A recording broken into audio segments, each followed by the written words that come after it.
Yes, good afternoon. Ayan, so nasa Manila Bay po tayo at update tayo dito sa may mga katahungan at napakalinaw at naglipa na ang mga tahong dito.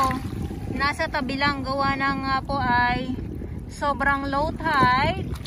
Ito yung tahong na ito ay nakakapit po ito sa trash boom.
Nandito na din po sa tabi, kaya yung mga tahong ay nakawala na din po. Ayan, so kahit na may mga ilan tayong mga basura na nakikita ay napakalinaw po ng ating dagat.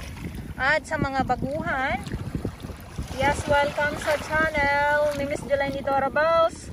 Mahalin niyo po ako ng buong buo, yun ay hindi galing sa ilong ng Maisingaw. Karasibuan, ayan, so papa-high tide na, pag ganitong oras pa-high tide na ito, at ito yung nangingitim dito sa Dolomite Sand. Ulitin ko lang po no, hindi ito burak kundi mga katahungan.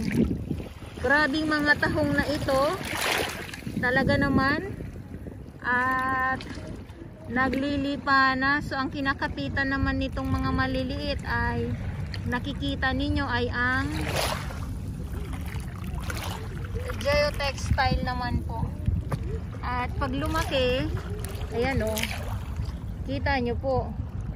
So yung iba na maitim, maliliit pa po yan.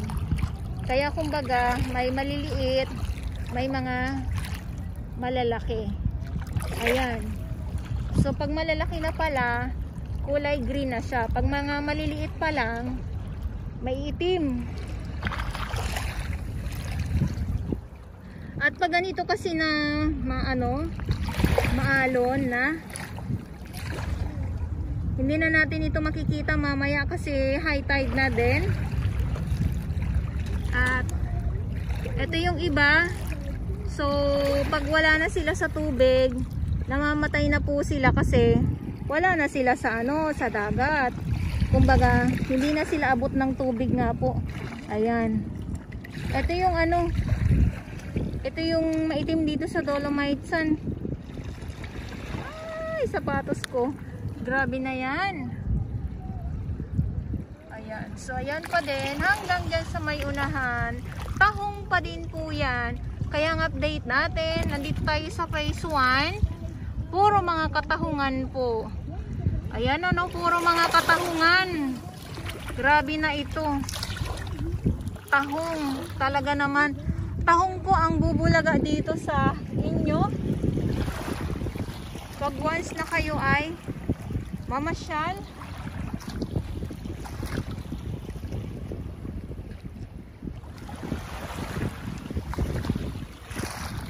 Pero bawal manguha. Bawal manguha ng tahong at bawal dalhin pa uwi ng bahay. Ayan, maaabot na to ng papa-high tide na nga. Papa-high tide na ito, kaya ganito. Ayan, ayan na. Ito na yung sinasabi ko, high tide na. Kaya swerte pa din tayo kasi nakuhanan natin na naman itong mga katahungan na ito.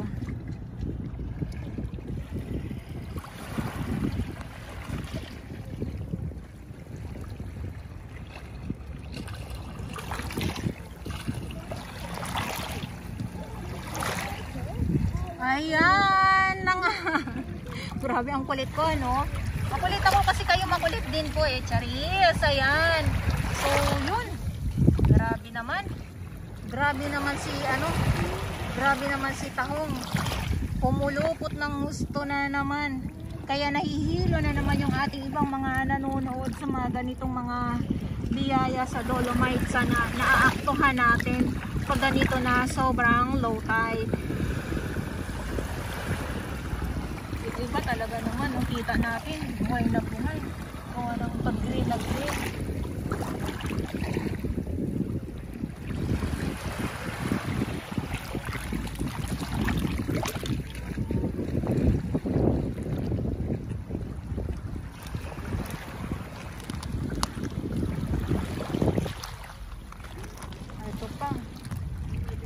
Ito pa, oh.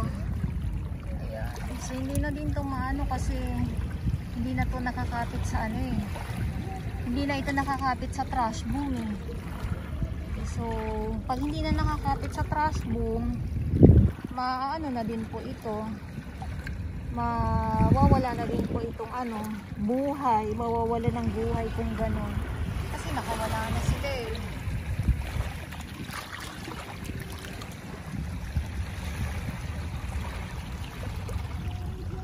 Grabe, no? Grabe yung pangingitim dito sa Dolomites.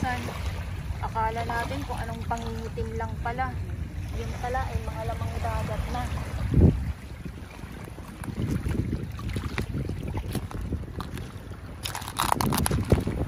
Ayan pa. Ayan pa. Ayan. Ayan, ayan. Tapos dito. Ayan.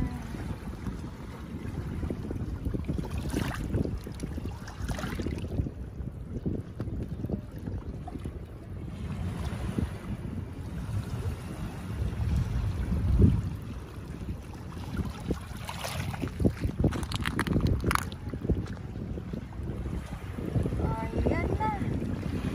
Ala, isda yun ah.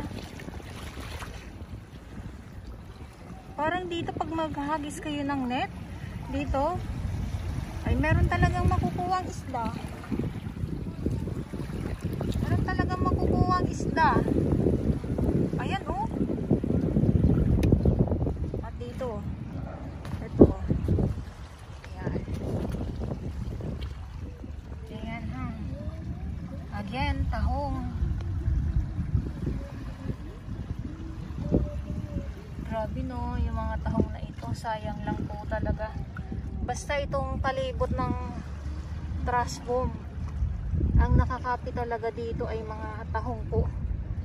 Yan. Tapos yun sa pinakababa din po niya, tahong din po. Kaya nga lang, kahit na anong natin, ay sabi ko nga, bawal po manguha ng mga lamang dagat dito sa Manila Bay Dolomites. Sa mga maliliit pa lang po yan, kaya kulay itim. Pero pag lumaki na yan, yan ay magiging kulay green na.